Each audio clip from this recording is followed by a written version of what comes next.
Coming to you live from Plot 249, Gaba Road. Hot on the heels. Fast, reliable, and informative. Agagwira wo gasokira wano gatibana gafuna. Agagwira wo 100.2 Galaxy FM. Sponsored by MTN. Use your MTN Central Points to get free voice minutes, free MBs, or free SMSs. Simply dial *141#. Select use points and follow the prompts to use your Central reward. Everywhere you go, MTN.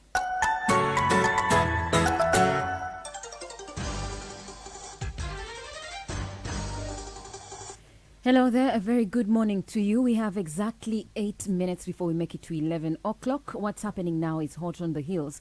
My name is Isamat Pamela. There is heightened security deployment in various parts of Kayunga district, with both Uganda Police Force and Uganda People's Defence Forces, UPDF, deploying in Kayunga, Kangurumira, Kitsimbwa, Kayonza and Busana Town Councils. Security has also reinforced the checkpoints at River Seziwa Bridge, and water cannons and tear gas trucks are also camped there as they are creating more checkpoints on major routes leading into the district. Sempala Chigozi, the Kayunga Resident District Commissioner, says that the deployment is intended to maintain stability in the by-elections and secure the President Yoweri Museveni's visit to the district today to drum up support for his NRM candidate in the LC5 by-election, that is Andrew Muwonge. Sempala Chigozi, who is the Kayunga District RDC, says that the NUP, National Unity Platform presidential candidate, or president rather, that is Bobi Wine, also Robert Chagulanyi, will not be allowed to campaign for his candidate in the by-elections for LC5 chairperson. President Museveni and Bobi Wine were expected to campaign for their candidates at different venues today as the last day for campaigns ahead of elections that happen on the 16th of this month. The hotly contested elections are slated to happen between two candidates where the race is tight, that is Harriet Nakwede for NUP and Andrew Muwonge, National Unity Platform. Chigozi says that they had learned of a plot by the NUP camp to invite Robert Chagulanyi to campaign for his candidate Nakwede on the same day as Museveni, and he says this might cause collusion, hence the deployment in the district. We had organized security for him. He never came, he never communicated, he did nothing up to now. When he heard that the president is coming, started now, then we involved the chairman of the district, and his information not here in my office. We started, we told him, we can't hold them on the same day.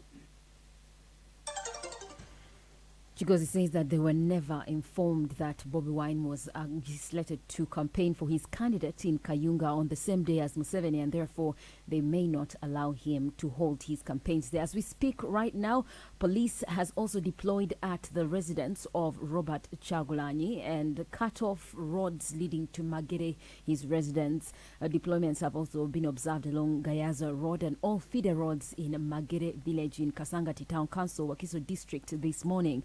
2 roadblocks have also been mounted at Bagambachi Len and 1.5 kilometer road at his residence. All journalists and residents are not allowed to go beyond the roadblocks.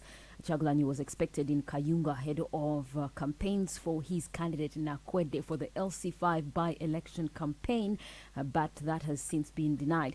This morning there was also a small scuffle when Makindye East Member of Parliament Derek Nyeko, who was also blocked, tried to forcefully pass through the roadblock, but security tamed him with warnings of being arrested. Nyeko demanded that the officers manning the roadblock explain whether Chagulanyi is in the house or under house arrest or is even still locked up in his house. So that is the situation at the residence of Robert Chagulanyi in his home, Magere. Yesterday, we had the police spokesperson, Fred Enanga, saying that no one was going to stop Chagulanyi from holding his campaigns or campaigns for his candidate in the district of Kayunga ahead of the LC5 by-elections. Police spokesperson Enanga said that it was open for campaigns and therefore Chagulanyi would not be blocked from holding his campaigns, but that does not seem the case. That's a story we are following up on as Kayunga gets heated up today as it also finalizes its campaigns for the LC5 by-elections. The by-elections do happen on the 16th of December 2021.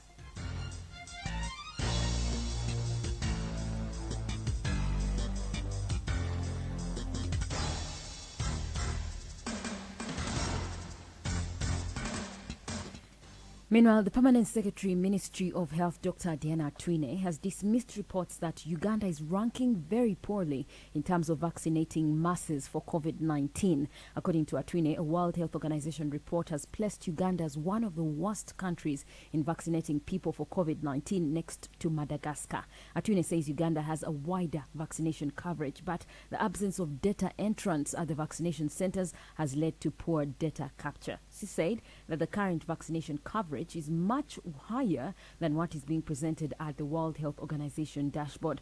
Atwine says district leaders should now mobilize idle youths and school-going children who are yet to report next year in villages to help in collection of data for vaccinated persons to boost the coverage on the World Health Organization dashboard. She also says that this will help in ranking Uganda highly in terms of people who are actually being vaccinated. She was speaking at the launch of an accelerated COVID-19 vaccination for 13 districts forming the Ankole sub-region. The other thing is data capture. I was looking at the data by World Health Organization on the dashboard, and we are ranked so low. So low, we and Madagascar are put in one category. Can you imagine? Which is not true. We have actually covered bigger percentage, but the data. So as you go out to roll out this work, get young people, mobilize them. We have let that spirit of voluntarism, and everything has become monetized. Get these young boys and girls in the villages that are waiting to go to school to come and support, to do that data entry. And that way, we shall get away from that bad categorization to a better categorization.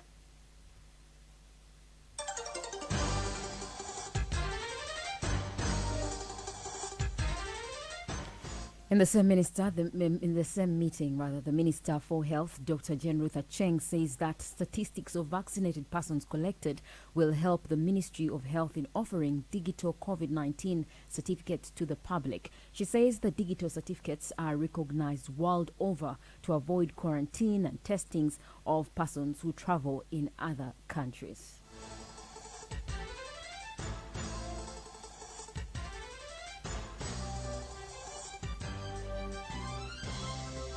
It is not only that the statistics are going to Ministry of Health. One day you will have to travel and you will ask for a vaccination certificate. Everywhere all over the world, people are asking for vaccination certificates. We want to be able to give you a digital certificate for you to keep as record that indeed you got vaccinated. Many of you who are vaccinated now, you can download your vaccination certificate online, and it is recognized wherever you go, so that you don't have to go and get tested and do what, and you don't enter, or you get quarantined. So let us enter the statistics as fast as we are vaccinated.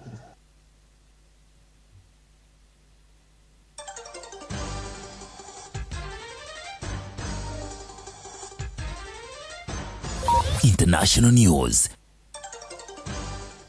A university in Nigeria has confirmed an incident where a final year student was attacked and set ablaze for refusing to join a secret society known as a cult. The student was rescued and is being treated at a hospital with serious burn wounds. Yesterday, administrators at Osun State University said that they were working with police to ensure that the suspected cultists are arrested. The university discovered the incident after the student failed to show up for exams.